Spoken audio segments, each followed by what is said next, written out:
In general, the infantry is drawn up in the court, the cavalry and artillery on the place.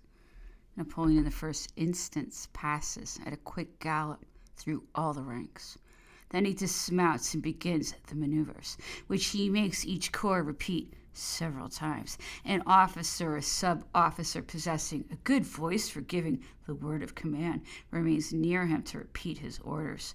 Then he inspects man by man each regiment, on some days having all the knapsacks open before him, on others inspecting himself each ammunition wagon of a battery, looking into everything, for with the undertaking which he has on hand, each soldier has importance, and the result of a campaign may depend on a pair of shoes which ought to be in the knapsack, or the result of a battle on the supply of ball which should be in the ammunition wagon.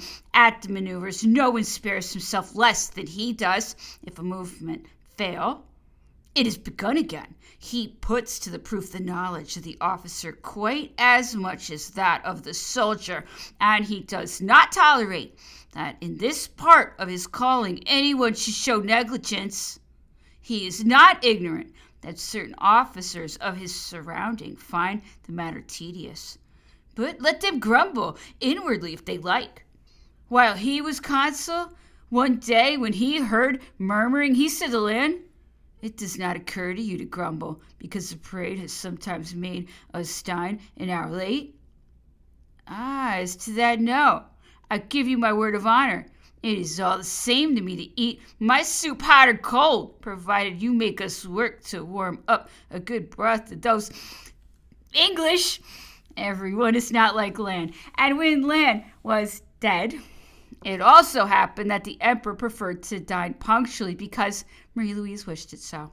As the empire advanced, the parades became more and more infrequent. Soon there were hardly any, none of a serious and instructive nature to induce him to command one. Such an occasion as a visit to Paris of foreign regiments, Swiss, Croats, or Polonaise was necessary in the winter of 1811 and 12. The 4 months there were in all the 4 grand parades, the 8th and 22nd December, 12th January, the 22nd March. For this reason, how much less valuable is the tool manufactured in these last years. It matters not by what workmen, to that which the first consul, the emperor, from 1800 to 1806, so carefully forged, polished, and adjusted with his own hands at Paris and at Bologna.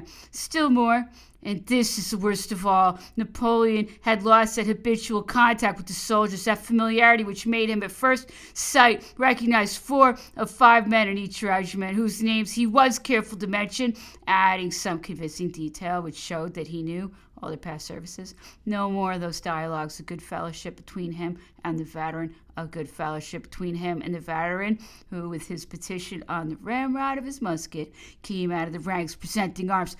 No more of those anecdotes which ran through the barrack rooms, went from barrack to barrack, quickening zeal and stirring up devotion, pensions for an old mother, bursaries in Elysee, or in an imperial household for an orphan child, injustice repaired, and with what remarkable nobleness acts of forgetfulness repaired, and with what generosity that perpetual exchange of rewards in self-denial which a word provoked, and which caused a harvest of self-sacrifice to spring up under its footsteps.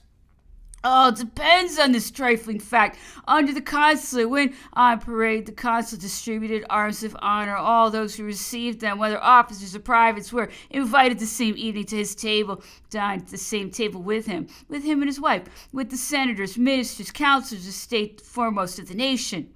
In 1812, the day after the parade, the whole of the officers in a body were entertained at a restaurant by an aide-de-camp of the emperor. It was a noble entertainment, but it was no longer a distinction. It no longer concerned the soldier, but only the officer.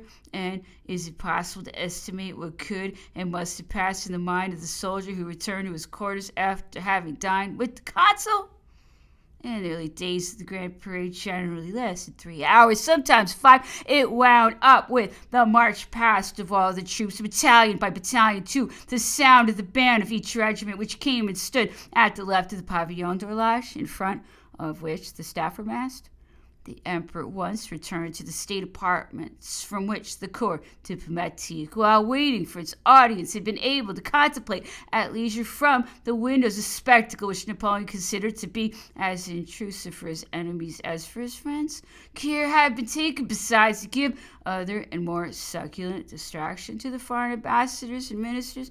In the salon, which was reserved for them, a buffet was served, plentifully provided with tea, coffee, and chocolate, liqueurs, and sweetmeats. Coulin, chief confectioner, afterwards principal maitre d'hotel, superintended the service, which was performed by the garçons département.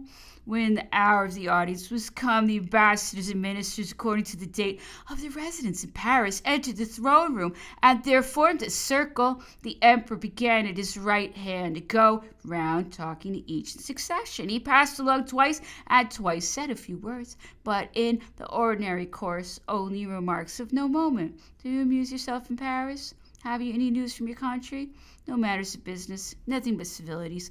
If he meant to strike a blow to prove that he was not being duped, or to unmask the enemy, England or Austria, which wheedled while it was waiting to get its ambuscade ready, if he wished to show to anyone who was organizing a coalition and was preparing for war, for it was always he who was attacked, that he knew where they were leading him, and wished by a burst of anger to intimidate those who were wavering, he assumed his tempest countenance at the entrance of the throne room, fastened at once on the agent with whom he was concerned, and began his discourse. This discourse was certainly violent, at least to our own record, but we may distrust the revival of an allegation which is not strictly exact, and which has been shown not to be so by the avowals of the principal actors, by the official documents, and by the subsequent course of events. In these cases, the emperor appeared to be in a rage, but in fact he was master of himself. He went only so far as he intended to go. Very rarely was his emotion strong enough to get the better of him, and he experienced in that case a particular sign of vibration in the calf of the left leg. But to provoke this sign, it required a series of personal, private annoyances, and it was not on such occasions that he felt them.